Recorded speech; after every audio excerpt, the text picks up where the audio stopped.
Welcome back ಸಲಾಂ ಸೈನಿಕ YouTube ಚಾನಲ್ಗೆ ಸ್ವಾಗತ ಅಂತ ಹೇಳ್ತಾ ಇವತ್ತಿನ ಒಂದು ವಿಡಿಯೋದಲ್ಲಿ SSCಯಲ್ಲಿ ಹೊಸದಾಗಿ ಅಪ್ಡೇಟ್ ಏನಂತಂದರೆ ಯಾವುದೇ ಅಪ್ಲಿಕೇಶನ್ ಆಗಿರ್ಬೋದು SSC GD ಆಗಿರ್ಬೋದು ಡೆಲ್ಲಿ ಪೊಲೀಸ್ ಹೆಡ್ ಕಾನ್ಸ್ಟೇಬಲ್ ಅಥವಾ ಕಾನ್ಸ್ಟೇಬಲ್ CGL CHSL ಯಾವುದೇ ಅಪ್ಲಿಕೇಶನ್ ಆಗಿರ್ಬೋದು ನಿಮ್ಮ ಒಂದು Aadhaar face authentication ಕೇಳ್ತಿದೆ.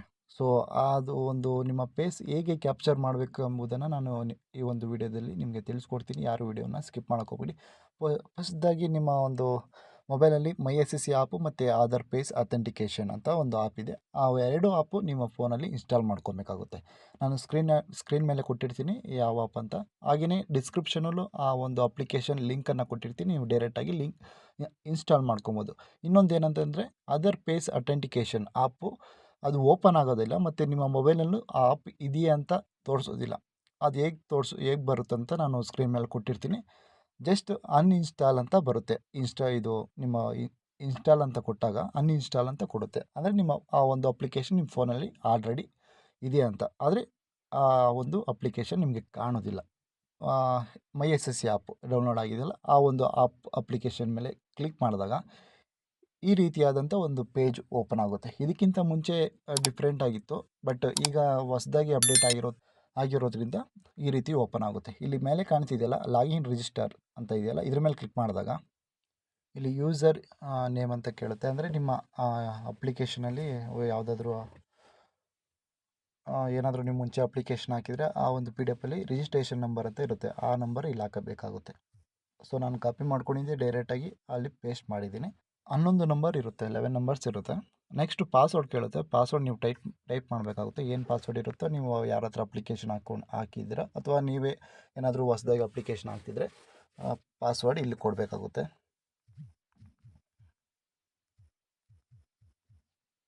So password ಕೊಟ್ಟಾದಮೇಲೆ ಇಲ್ಲಿ ಕೆಳಗಡೆ ಕ್ಯಾಪ್ಚರ್ ಕೋಡ್ ಕಾಣ್ತಿದೆಯಲ್ಲ, ಆ ಕೋಡನ್ನು ಡೈರೆಕ್ಟಾಗಿ ಹೇಗಿದೆಯೋ ಅದೇ ರೀತಿ ಹಾಕಬೇಕಾಗುತ್ತೆ. ಕ್ಯಾಪಿಟಲ್ ಇದ್ದರೆ ಕ್ಯಾಪಿಟಲ್ ಹಾಕಬೇಕಾಗುತ್ತೆ, ಸ್ಮಾಲ್ ಇದ್ದರೆ ಸ್ಮಾಲ್ ಹಾಕಬೇಕಾಗುತ್ತೆ. ಸೊ ಲಾಗಿನ್ ಆಗಿದೆ, ಈ ರೀತಿಯಾಗಿ ಓಪನ್ ಆಗುತ್ತೆ. ಇಲ್ಲಿ ಕೆಳಗಡೆ ಹೋಮ್ ಅಂತ ಕಾಣ್ತಿದೆ, ಪಕ್ಕದಲ್ಲಿ ಡ್ಯಾಶ್ ಬೋರ್ಡ್ ಮೇಲೆ ಕ್ಲಿಕ್ ಮಾಡಿದಾಗ ಈ ರೀತಿ ಪೇಜ್ ಓಪನ್ ಆಗುತ್ತೆ. ನೀವೇನಾದರೂ ಅಪ್ಲಿಕೇಶನ್ ಹಾಕಿದರೆ ಏನೇನು ಮಾಡಬೇಕಾಗುತ್ತೆ, ಜಸ್ಟ್ ಈಗ ಅಪ್ಲಿಕೇಶನ್ ಅವೈಲೇಬಲ್ ಯಾವ್ಯಾವಿದೆ ಅನ್ನೋದನ್ನು ನೋಡ್ಬೋದು. ಇಲ್ಲಿ 3 ಅಪ್ಲಿಕೇಶನ್ ಅವೈಲೇಬಲ್ ಇದೆ. ನೀವೇನಾದರೂ ವೆಬ್ಸೈಟಲ್ಲಿ ಅಪ್ಲಿಕೇಶನ್ನು ಸ್ಟಾರ್ಟ್ ಮಾಡಿದ್ದೀರಾ ಹಾಕೋದಕ್ಕೆ ಅಂತ ಆದರೆ ಇಲ್ಲಿ ಈ ಕಡೆ ಬರಬೇಕಾಗುತ್ತೆ. ಮೈ ಅಪ್ಲಿಕೇಶನ್ಸ್ ಅಂತ ಇದೆಯಲ್ಲ, ಇಲ್ಲಿ ಕ್ಲಿಕ್ ಮಾಡಬೇಕಾಗುತ್ತೆ. ಕ್ಲಿಕ್ ಮಾಡಿದಾಗ ಇಲ್ಲಿ ವ್ಯೂ ಅಪ್ಲಿಕೇಶನ್ ಸ್ಟೇಟಸ್ ಮತ್ತು ಕಂಟಿನ್ಯೂ ಅಂತ ಇದೆಯಲ್ಲ, ಕಂಟಿನ್ಯೂ ಮೇಲೆ ಕ್ಲಿಕ್ ಮಾಡಬೇಕಾಗುತ್ತೆ. ಕ್ಲಿಕ್ ಮಾಡಿದಾಗ ಈ ಒಂದು ಡೀಟೇಲ್ಸ್, ನಿಮ್ಮ ಒಂದು ಪರ್ಸ್ನಲ್ ಡೀಟೇಲ್ಸ್ ಇಲ್ಲಿ ಸೇವ್ ನೆಕ್ಸ್ಟ್ ಅಂತ ಕೊಟ್ಕೊಳ್ಬೇಕಾಗುತ್ತೆ. ಸೇವ್ ನೆಕ್ಸ್ಟ್ ನಾನು ಆಲ್ರೆಡಿ ಒಂದು ಫಿಲ್ ಮಾಡಿದ್ದೀನಿ, ಏನೇನು ಕೊಡಬೇಕಂತ ಡೀಟೇಲ್ಸ್ ಎಲ್ಲ ಕೊಟ್ಟಿದ್ದೀನಿ. ಇಲ್ಲಿ ನೋಡ್ಬೋದು ಆಧಾರ್ ಅಥೆಂಟಿಕೇಷನ್ ವೆರಿಫಿಕೇಷನ್ ಅಂತ ಇದೆಯಲ್ಲ, ನಾನು ಆಲ್ರೆಡಿ ಫೇಸ್ ಅಥೆಂಟಿಕೇಷನ್ ಆಗಿದೆ. ಸೊ ನಿಮ್ಮ ಫೋನಲ್ಲಿ ಇಲ್ಲಿ ರೆಡ್ ಕಲರಾಗಿ ಬರುತ್ತೆ. ಇಲ್ಲಿ ಬಾಕ್ಸ್ ಇದೆಯಲ್ಲ, ಬಾಕ್ಸ್ ಮೇಲೆ ಕ್ಲಿಕ್ ಮಾಡಿದಾಗ ಇಲ್ಲಿ ಆಧಾರ್ ಫೇಸ್ ಆಡಿ ಅಂತ ಇದೆಯಲ್ಲ, ಇಲ್ಲಿ ನೀವು ಕ್ಲಿಕ್ ಮಾಡಿದಾಗ ನಿಮ್ಮ ಒಂದು ಫೇಸ್ ಕಾಣುತ್ತೆ.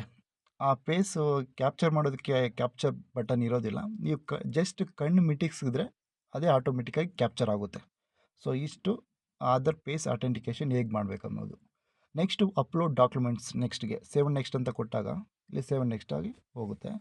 ಸೊ ಇಲ್ಲಿ ಇನ್ಸ್ಟ್ರಕ್ಷನ್ಸ್ ನೋಡ್ಕೊಬೋದು. ಕ್ಯಾಪ್ಚರ್ ಲೈವ್ ಫೋಟೋ ಅಂತ ಕಾಣ್ತಿಲ್ಲ, ಲೈವ್ ಫೋಟೋ ಮುಂಚೆ ಒಂಥರ ಇತ್ತು, ಈಗ ಒಂಥರ ಇದೆ. ಈ ರೀತಿ ಒಂದು ಫೇಸು ಇದೆಯಲ್ಲ ಬರುತ್ತೆ. ಇಲ್ಲಿ ಕ್ಯಾಪ್ಚರ್ ಬಟನ್ ಇದೆ, ನೀವು ಆ ಒಂದು ಬಟನ್ ಮೇಲೆ ಕ್ಲಿಕ್ ಮಾಡಿದರೆ ನಿಮ್ಮ ಒಂದು ಫೋಟೋ ಕ್ಯಾಪ್ಚರ್ ಆಗುತ್ತೆ. Next upload your signature. ನಿಮ್ಮ ಸಿಗ್ನೇಚರು ಎಷ್ಟು KB STM ಯಾವ ಫಾರ್ಮೆಟಲ್ಲಿ ಇರಬೇಕು, ಹಾಗೆಯೇ ಹೈಟ್ ಎಷ್ಟು ವಿಡ್ತ್ ಎಷ್ಟು ಅಂತ ಕೊಟ್ಟಿದ್ದಾರೆ, ಆ ಒಂದು ಸ್ಟ್ಯಾಂಡರ್ಡಲ್ಲೇ ಇರಬೇಕು. ಸೊ ಇಷ್ಟು ಡಾಕ್ಯುಮೆಂಟ್ಸ್ ಹೇಗೆ ಅಪ್ಲೋಡ್ ಮಾಡಬೇಕನ್ಬೋದು. ಸೊ ಇವತ್ತಿನ ಒಂದು ವಿಡಿಯೋ ನಿಮಗೆ ಇಷ್ಟ ಆಗಿದರೆ ಲೈಕ್ ಮಾಡಿ, ಹಾಗೆಯೇ ಶೇರ್ ಮಾಡಿ ಅಂತ ಹೇಳ್ತಾ, ಯಾರಾದರೂ ನಿಮ್ಮ ಸ್ನೇಹಿತರಿಗೆ ಈ ಒಂದು ಪ್ರಾಬ್ಲಮ್ ಆಗ್ತಿದ್ರೆ ನಿಮ್ಮ ಸ್ನೇಹಿತರಿಗೂ ಶೇರ್ ಮಾಡಿ ಅಂತ ಹೇಳ್ತಾ, ಜೈ ಹಿಂದ್, ವಂದೇ ಮಾತರಂ.